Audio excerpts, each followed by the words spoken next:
Now we come to one of the more interesting parts of the programming in the Roland C-30, which I think is the tuning. There's different tuning systems set up on this instrument, and if you've ever seen a piano tuner tune a piano, what he's doing is, in my opinion, one of the hardest things in the world, because he's not tuning the instrument per se, meaning he's not necessarily putting it in tune. What he's doing is counting the vibrations and making sure that all the notes are equally out of tune. This is what we call equal temperament.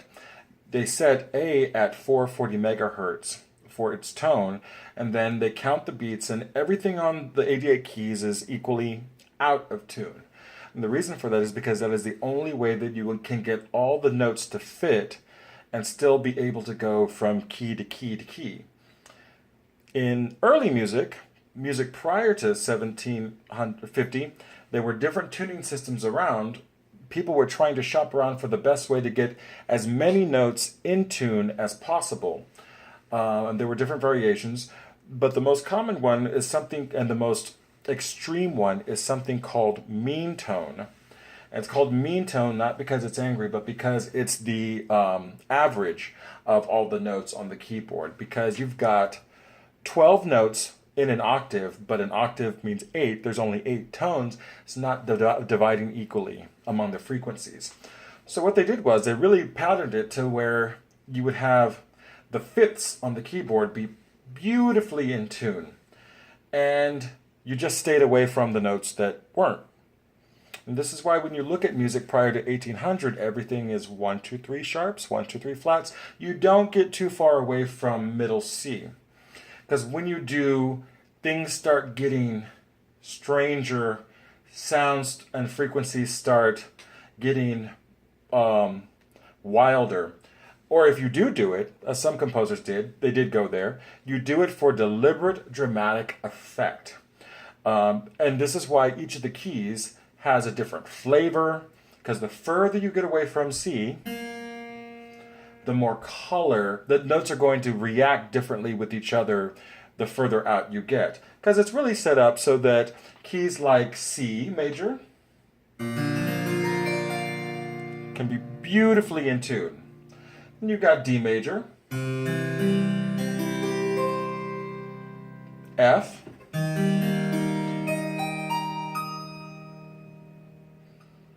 let's try E. Already you hear it's getting a little bit more of the wah-wah in there. B flat. That's pretty good.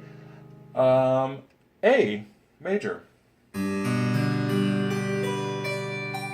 Okay, it's not too bad.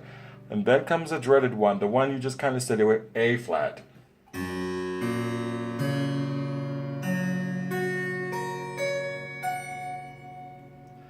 Yeah, it's kind of painful sometimes.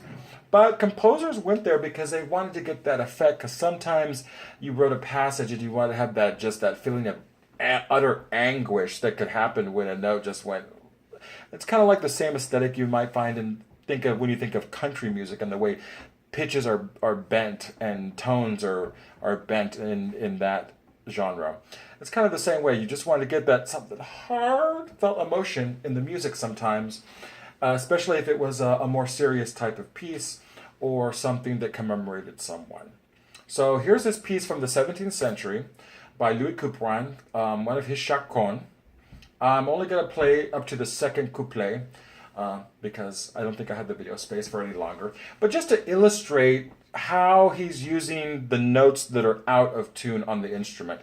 They're out of tune on purpose. They're used in this piece on purpose for this deliberate effect. And it's because they treated these tones as you would seasonings. You know, sometimes you want this spice and sometimes you want that. But it's an interesting effect, and it's something that we kind of lose in modern music because we just don't have those tuning systems anymore. So here I'm going to play the first part of the Chaconne, and in it you'll hear when that pitch just kind of bends in certain chords, and it doesn't happen all over the place, just in certain key points where you've got that sense of anguish going on. So.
There you have an example of the mean tone tuning system, which I think is probably one of the more clever things that's been programmed onto the instruments.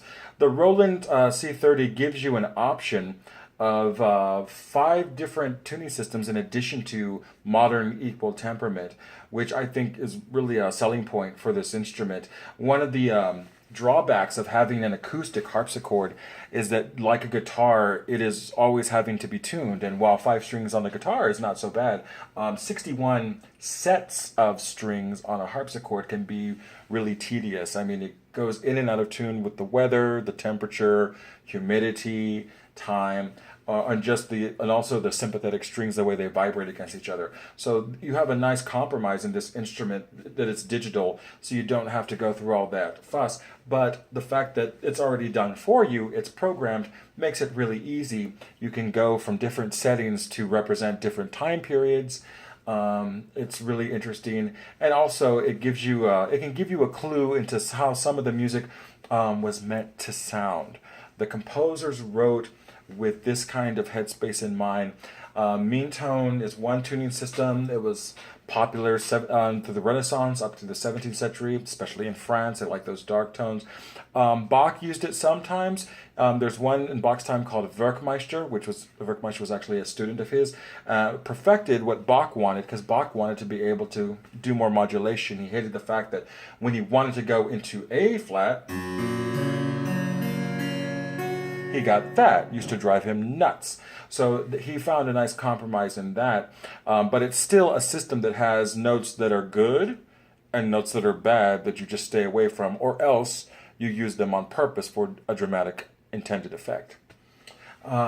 So I encourage anyone who's interested in seeing how early music should sound to check out a Roland instrument from a Roland dealer. If you're in the Austin area, go see the folks over at Capital City Music. They'll be more than happy to go through the demos with you and show you this fabulous instrument that Roland has produced that is really, right now, the best thing you can get to the real acoustic thing, in my opinion.